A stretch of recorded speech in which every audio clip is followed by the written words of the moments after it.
अयोध्या में भगवान राम के भव्य मंदिर के उद्घाटन को अब 2 हफ्ते से भी कम समय रह गया है। 22 जनवरी को कई वर्षों के इंतजार के बाद प्रभु श्री राम एक बार फिर टेंट से भव्य राम मंदिर के गर्भगृह में विराजे। भगवान राम के लिए स्वागत के लिए अयोध्या की गलियां भगवान राम के स्वागत में सजकर तैयार है। राम मंदिर में रामलला की प्राण प्रतिष्ठा की तैयारियां अंतिम चरण में। रात की रोशनी में भव्य राम मंदिर की छटा देखते बन रही है। क्या शानदार लग रहा है। पूरी अयोध्या ऐसा लग रहा है कि सच में प्रभु श्री राम ऐसा लग रहा है वनवास के बाद लौट रहा है। आज पाठशाला में राम मंदिर को लेकर देश भर में किस तरह का उत्साह है, उससे जुड़ी कुछ तस्वीरें दिखाऊं। उससे पहले अयोध्या में बन रहे भव्य राम मंदिर के स्वर्ण द्वार की तस्वीरें देखिए। राम मंदिर में आज पहला दरवाजा लगाया गया है। भगवान राम के दरबार में लगा यह दरवाजा सोने से तैयार किया गया है। राम मंदिर के पहले दरवाजे की जो तस्वीर सामने आई है उसमें दरवाजे के पल्ले में 2 हाथियों की तस्वीर नजर आ रही है जो स्वागत करते दिखाई दे रहे हैं। दरवाजे के ऊपरी हिस्से में महल जैसी आकृति बनी हुई है जिसमें 2 सेवादार हाथ जोड़े हुए खड़े दिख रहे हैं। दरवाजे के निचले हिस्से में सुंदर कलाकृतियां बनी हुई हैं। अगले कुछ दिनों में इसी तरह से सोने के 13 और दरवाजे राम मंदिर में लगाए जाने वाले हैं। तो ये पहली तस्वीर, जो पहला दरवाजा लगा है उसकी पहली तस्वीर आपको दिखा रहा हूं। पूरा सोने से बना हुआ यह दरवाजा है। एक तरफ राम मंदिर में सोने का दरवाजा लग चुका है, दूसरी तरफ आज राम मंदिर के गर्भगृह में पूजा भी की गई है। गर्भगृह में जिस जगह पर पूजा की गई उसी जगह प्राण प्रतिष्ठा वाले दिन रामलला की मूर्ति स्थापित की जाएगी। एक बार दिखाइए जरा पूजा की तस्वीर।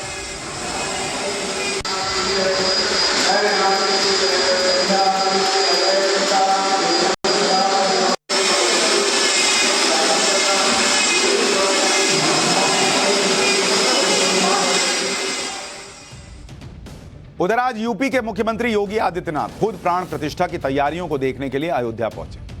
प्राण प्रतिष्ठा की तैयारियों को देखने से पहले सीएम योगी ने राम मंदिर के गर्भगृह में जाकर रामलला की पूजा की और भगवान राम का आशीर्वाद लिया कि भैया प्रभु श्री राम जी आपकी कृपा से सब ठीक हो जाए, ये आशीर्वाद। इससे पहले अयोध्या पहुंचते ही सीएम योगी हनुमानगढ़ी भी पहुंचे, जहां उन्होंने हनुमान मंदिर में पूजा की और प्राण प्रतिष्ठा का कार्यक्रम सफल होने का आशीर्वाद दिया। रामलला और हनुमान जी का आशीर्वाद लेने के बाद सीएम योगी ने राम मंदिर परिसर का दौरा किया। उन्होंने राम मंदिर के निर्माण को देखा, फिर राम मंदिर ट्रस्ट के अधिकारियों के साथ बैठक भी की। अयोध्या दौरे के बाद सीएम योगी ने प्राण प्रतिष्ठा वाले दिन यानी 22 जनवरी के लिए बड़ा ऐलान किया। रामलला की प्राण प्रतिष्ठा वाले दिन को राष्ट्रीय उत्सव के तौर पर मनाया जाएगा, यह ऐलान किया योगी आदित्यनाथ। और इस दिन यूपी के स्कूल और कॉलेजेस में छुट्टी रहेगी। 22 जनवरी को यूपी में सभी सरकारी इमारतों को सजाया जाएगा। प्राण प्रतिष्ठा वाले दिन को यूपी में ड्राई डे घोषित कर दिया गया है, यानी इस दिन पूरे राज्य में शराब की बिक्री नहीं होगी और शराब की सभी दुकानें भी बंद रहेंगी। यानी सब घर में रहिए, आसपास के मंदिर में रहिए, पूजा पाठ कीजिए और प्रभु श्री राम का ये जो उत्सव है इसको मनाइए। भगवान रामलला की प्राण प्रतिष्ठा को लेकर भक्तों में भी गजब का उत्साह है। रोज ऐसी तस्वीरें आ रही हैं जो दिखाने का मन करता है। प्राण प्रतिष्ठा के लिए राम भक्त किसी ना किसी तरह से अपना योगदान दे रहे हैं। मध्य प्रदेश से एक राम भक्त ने प्राण प्रतिष्ठा के अनुष्ठान के लिए एक अखंड ज्योति भेंट में दी। इस अखंड ज्योति को जयपुर और उदयपुर के कारीगरों ने मिलकर तैयार किया।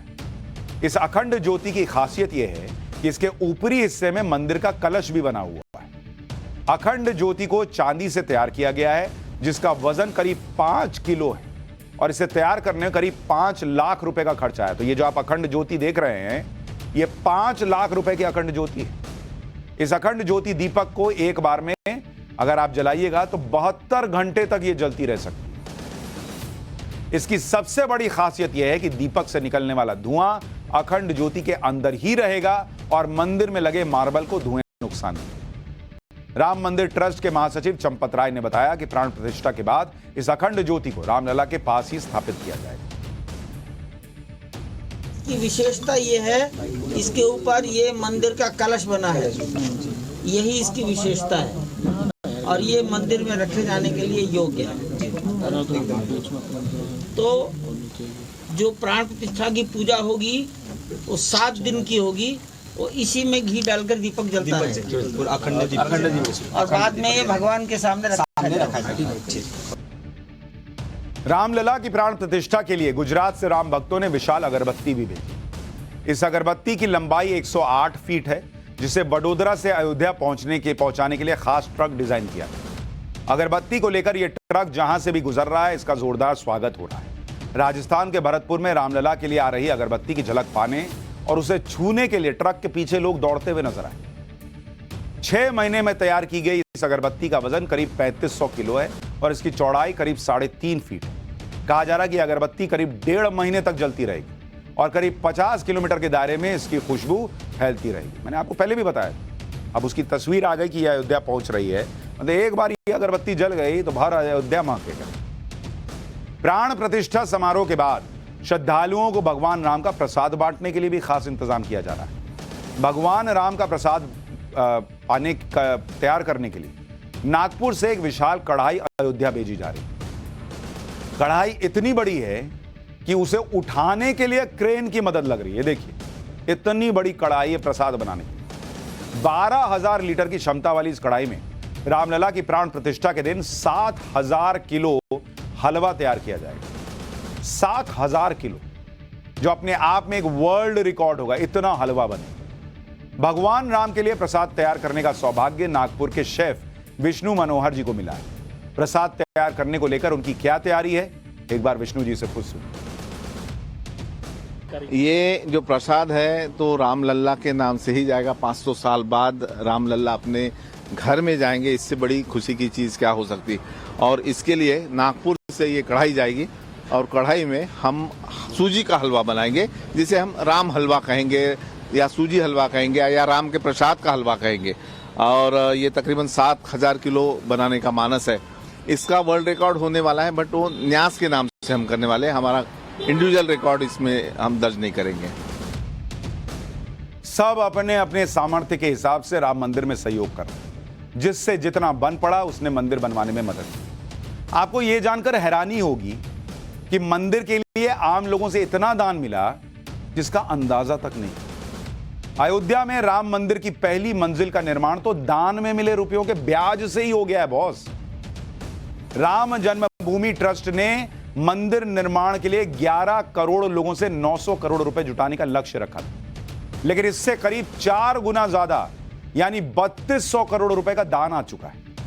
राम मंदिर ट्रस्ट ने दान में मिले इस रकम की बैंक में एफडी करवा दी, जिससे मिलने वाले ब्याज से ही राम मंदिर का अब तक का निर्माण हुआ है।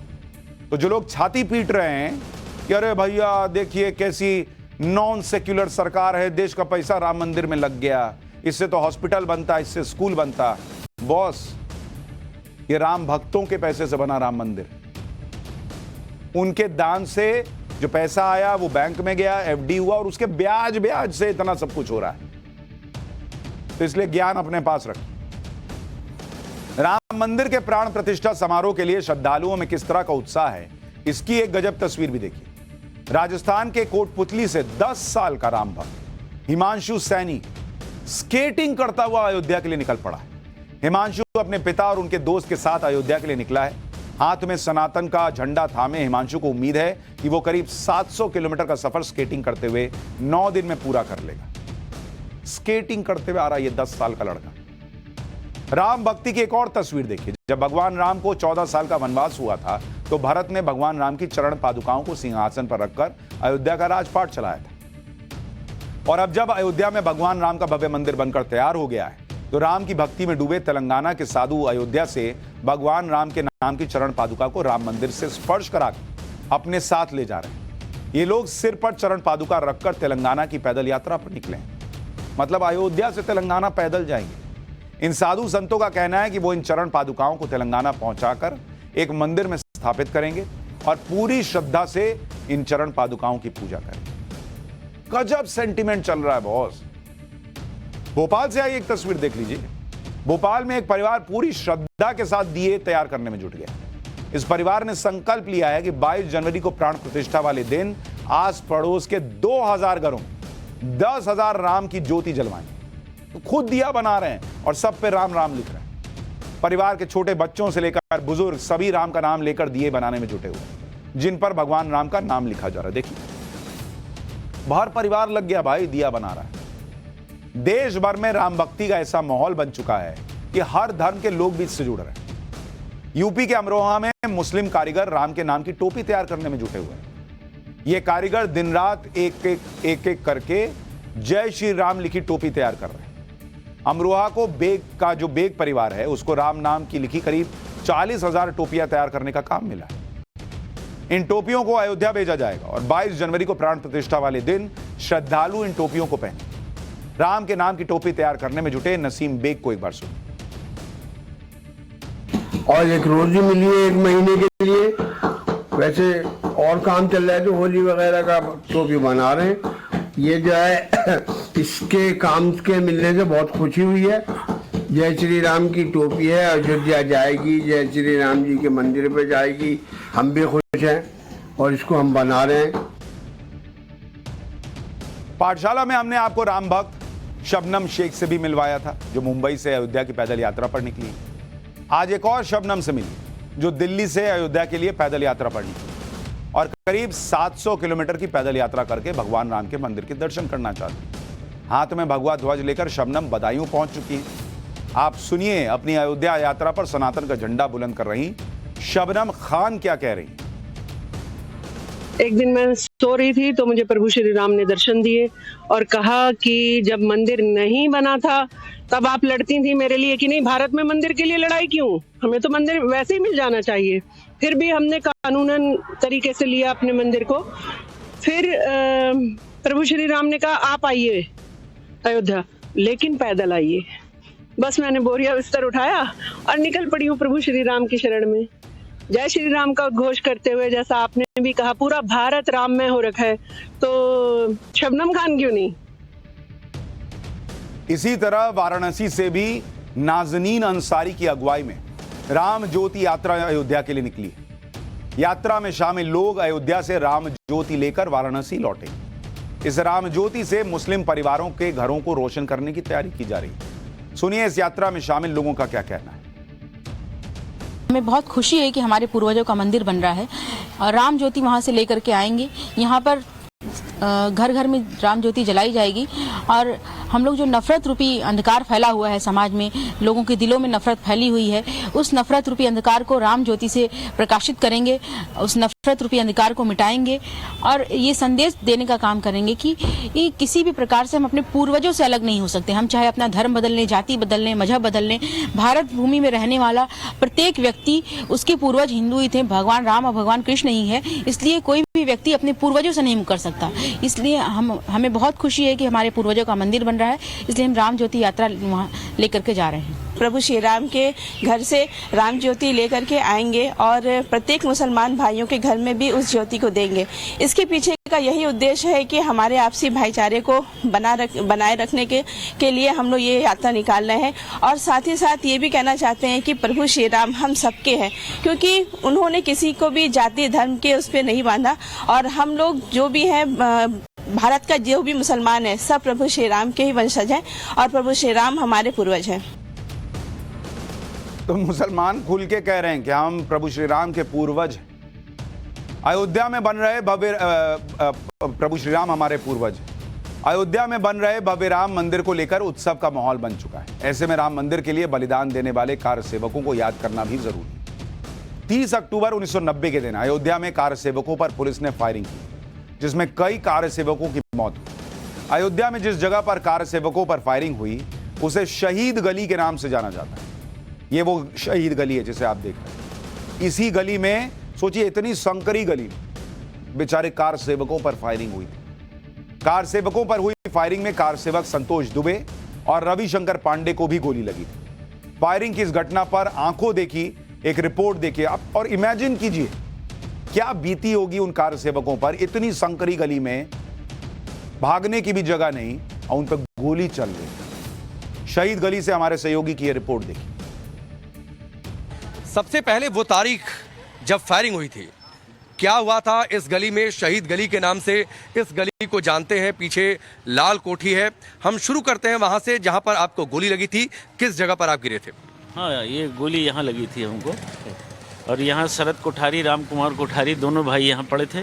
कहाँ? यहाँ पर? हाँ, इसी जगह पर हम वहाँ थे उस समय। उनको बचाने के लिए दौड़े तो महेंद्र अरोड़ा जी को गोली लगी थी कहाँ पर? यहाँ पर इस जगह महेंद्र अरोड़ा जी, वो राजस्थान जयपुर के थे, इस जगह उनको गोली लगी थी। तो तभी वो जब वो गिर गए, उन्होंने अपना कुर्ता फाड़ के कहा चलाओ गोली, हम मौत से नहीं डरते हैं, हम राम काज करने आए हैं। तो उनको गोली लगी। उसके पहले हम लोग यहाँ रामधुन में बैठे ही थे सभी लोग, तो राजेंद्र धरिकार को सबसे पहले गोली लगी, जो उस कुएं में जाकर गिर गया। अच्छा, मैं वहां पर चलता हूं, लेकिन ये बताइए कि ये पूरी गली जो है, यहाँ पर कार सेवक मौजूद थे, कितने लोगों की भीड़ रही होगी उस दौरान? उसमें 2,500 से 3,000 लोग थे टोटल इस गली में जी। सोचिए क्या दौर रहा हो, 2,500 से 3,000 कार सेवक और उन पर फायरिंग, ऐसी पतली सी छोटी सी गली के अंदर। क्या नहीं हुआ है इस देश में? और उसके बाद लोग सेक्युलरिज्म का ज्ञान देते हैं और पूछते हैं कि राम मंदिर बन रहा है तो क्यों हिंदू जो है वो खुश है? इतने के बावजूद भी ये सवाल पूछने का साहस लाते हैं लोग।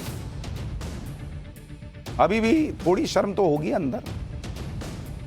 खैर, जाने दीजिए। रामलला के स्वागत की जो तैयारियां हैं वो हम आपको पाठशाला में लगातार दिखाते रहेंगे।